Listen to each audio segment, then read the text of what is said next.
नमस्कार। श्रीमती शांताबेन हरिभाई गजेरा प्राथमिक शाला में आज के वीडियो लेक्चर में आपका स्वागत है। आज हम कक्षा 5 में विषय हिंदी में हमारा जो एकम है 4 सोच अपनी अपनी, उसके बारे में थोड़ी सी जानकारी हम सभी प्राप्त करेंगे, यानी कि मैं उसकी आपको जानकारी दूंगी। विद्यार्थी मित्रों, सबसे पहले तो ये हमारा जो इकाई का नाम है सोच अपनी अपनी, यानी कि हम सभी मनुष्य की सभी की जो सोच है, सोचने की जो शक्ति है वो अलग अलग होती है। जैसे कि आप वर्गखंड में बैठे हो तो कितने सारे विद्यार्थी होंगे, तो लेकिन सभी की सोचने की शक्ति जो है, काम करने की जो शक्ति है, वो सभी की अलग अलग होती है। इस चित्र में आप ध्यान से देख लीजिए। देख लिया सभी ने?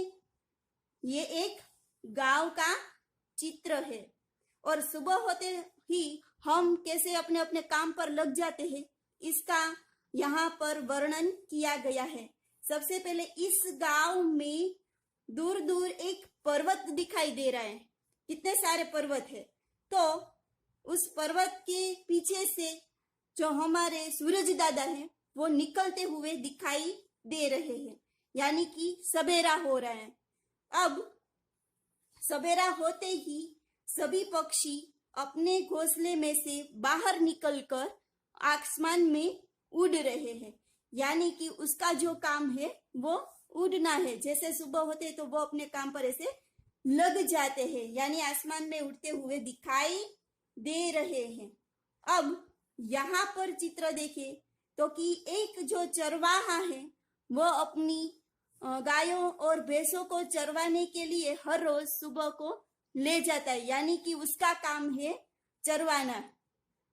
तो उसके हाथ में एक बड़ा सा डंडा दिखाई दे रहा है। अब यहाँ पर हम देखें, गांव की ओर देखें तो यहाँ पर कितने सारे हमें घर दिखाई दे रहे हैं। आप भी गिनो मेरे साथ, कितने हैं? तो कि 1 2 3 4 और 5। इस चित्र में हमें 5 घर दिखाई दे रहे हैं। यहाँ पर सिर्फ इस गांव में 5 ही घर नहीं है, कई सारे हैं, लेकिन वो पर्वत के पीछे है, जिसके कारण वो हमें दिखाई देते नहीं है। अब एक मंदिर भी दिखाई दे रहा है चित्र में। यहाँ से आगे देखें तो गांव में कितने सारे पेड़ पौधे दिखाई दे रहे हैं, लेकिन उसमें जो बड़े हैं वो नारियल के पेड़ जो ऊंचे होते वो हमें दिखाई दे रहे हैं। यहाँ पर देखें तो कि एक किसान अपने खेतों की ओर जा रहा है और उसके पीछे क्या दिखाई दे रहा है? कुत्ता। तो ये कुत्ता हर रोज किसान के पीछे जाता है। क्यों? तो कि किसान का वो पालतू जानवर है, किसान ने उसे पाला हुआ है, इसीलिए हर रोज कुत्ता भी किसान के पीछे पीछे जाता है। अब देखो, गांव के बाहर एक सुंदर सा बगीचा है और उस बगीचे में कितने सारे सुंदर पेड़ पौधे हैं और कितने सारे फूल भी होते हैं बगीचे में। यहाँ पर बच्चे क्या करते हुए दिखाई दे रहे हैं? तो कि यहाँ पर हम देखें तो कि बच्चे जो है वो रंग बिरंगी तितलिया को पकड़ने के लिए उसके पीछे दौड़ते हुए दिखाई दे रहे हैं। तो विद्यार्थी मित्रों, इस चित्र का वर्णन हमने समझ लिया है। विद्यार्थी मित्रों, अब इस एकम में पीछे एक चित्र कहानी भी है जो व्यापारी की चतुराई की कहानी है।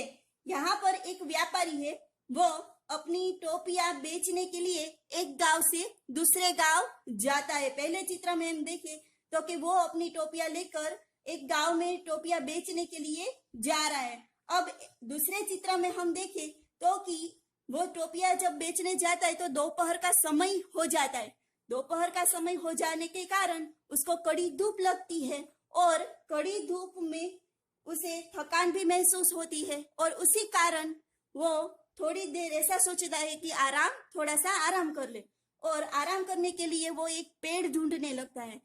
तो उसे एक पेड़ दिखाई देता है, तो वहां पर वह पेड़ के नीचे टोकरी रखता है। जब टोकरी रखता है तो वो इधर उधर देखता नहीं है और टोकरी रख कर वो एक पेड़ के नीचे आराम करने बैठ जाता है।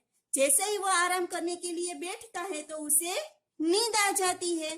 अब वहां पर उस पेड़ के ऊपर कितने सारे बंदर थे और बंदरों ने देखा कि व्यापारी को नींद आ गई है, इसलिए चुपके से बंदर धीरे धीरे नीचे उतरकर उसकी टोकरी में जो टोपियां थी वो टोपियां अपने सिर पर पहनकर सभी बंदर पेड़ के ऊपर चढ़ गए। अब यहाँ पर ये वाला चित्र देखे तो व्यापारी जब नींद से जागा तो उसने अपनी टोपियां नहीं देखी, टोकरी पूरी की पूरी खाली हो गई थी। तो वो सोचने लगा कि उसकी टोपियां कौन ले गया, पूरी सभी टोपियां कौन उठा ले गया होगा। वो इधर उधर देखने लगता है, चारों ओर देखता है। फिर उसकी नजर जो है वो पेड़ के ऊपर जाती है। जब वो पेड़ के ऊपर देखता है तो सभी बंदर उसकी टोपी पहनकर बैठे हुए उसको दिखाई देते हैं। अब व्यापारी जो है वो सोचने लगता है कि बंदरों के पास से टोपियां लेना इतना आसान तो नहीं है, उसके लिए तो मुझे एक युक्ति करनी पड़ेगी। और उसने क्या किया तो कि उसने एक युक्ति की। पहले उसने देखा कि उसने अपने सिर पर हाथ रखा तो बंदर ने भी उसके अपने सिर पर हाथ रखा। तो फिर व्यापारी को पता चल गया कि बंदर अब उसकी नकल करने लगे हैं। तो व्यापारी ने ऐसा किया कि उसने अपने सिर पर जो टोपी थी, इस चित्र में दिखाई दे रहा है कि उसने अपने सिर पर जो टोपी पहनी थी उसको नीचे फेंक दी। तो बंदरों को तो दिमाग होता ही नहीं है, तो बंदरों ने भी ऐसा ही किया। व्यापारी की नकल करते हुए उसने भी अपनी टोपियां नीचे फेंक दी। अब देखो यहाँ पर टोपियां नीचे फेंकते हुए हमें दिखाई दे रहे हैं। अब यहाँ पर लास्ट यानी अंतिम जो चित्र है उसमें हम देखें तो कि जो व्यापारी है वो अपनी टोपियां टोकरी में बटोर रहा है। तो यहाँ पर हमें ये सीख मिलती है कि हम चतुराई से कोई भी काम को आसान बना सकते हैं। कोई इस पाठ में पढ़ने का मजा आया ना। विद्यार्थी मित्रों, अब हम पीछे जो एक बाग का चित्र है उसका भी थोड़ा सा वर्णन करेंगे। तो सबसे पहले देखो तो इस बाग में कितने सारे पेड़ पौधे दिखाई दे रहे हैं। इस बाग में सिर्फ चारों तरफ हरियाली ही हरियाली हमें दिखाई दे रही है। इस बाग में एक सड़क पट्टी है और एक सड़क पट्टी के ऊपर से एक लड़की जो है वो सरक रही है। दोनों बच्चे खेल रहे हैं। सड़क पट्टी के पीछे एक सीढ़ी है जिसके ऊपर से चढ़कर हम सड़क पट्टी पर से सरक सकते हैं। तो हमें यहाँ पर बाग में कितने सारे फूल, पेड़, पौधे कितना सारा हो सकता है वो भी हम अपने बाग की बात भी यहाँ पर कर सकते हैं। हम जब बाग में जाते हैं तो हम क्या देखते हैं वो भी वर्णन हम यहाँ पर कर सकते हैं।